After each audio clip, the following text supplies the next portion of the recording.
Цветаевой на нашей Тимашевской земле. В адрес нашего кастра приходят телеграммы со всех уголков страны. Мы, тимашане, готовились к этому мероприятию, ждали вас. Очень хотим, чтобы у вас осталось доброе и очень радостное настроение после этой встречи. Действительно.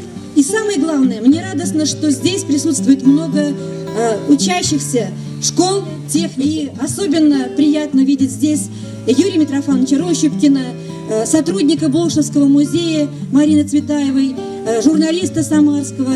Здесь много представлено средств массовой информации, потому что мы постарались сообщить об этом событии высокодуховном, высококультурном, во все, какие мы знали, средства массовой информации. Меня просили по телефону, и у меня с собой есть поздравления не только от Лили Фаглизант, это, которая объединяет цветоедов по всей Германии, и не успел дозвониться я до Америки.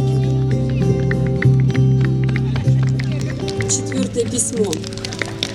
Кламар, Дис, Руэ, Лазар, Карно.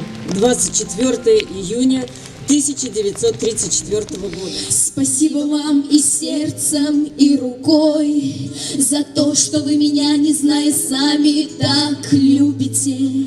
Я хочу поблагодарить всех учителей, которые вложили душу в тех детей, которые сегодня выступали.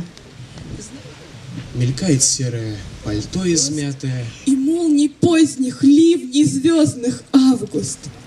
Месяц ливней. Иное, да, морское, оно морское, в круженье вальса под нежный звон. Комплект стихов уже в электронном виде мы преподносим в вашей библиотеке. Ой, спасибо вам большое. Как пуля, как снежный ком, куда-то помчались сами. Надо уметь слушать и слышать. Вот у вас это все прекрасно получается.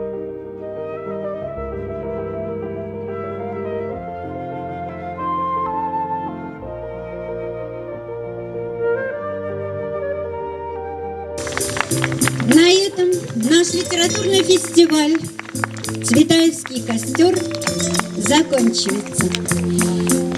Итоги конкурса будут объявлены и вывешены на сайты попозже, в течение 2 недель.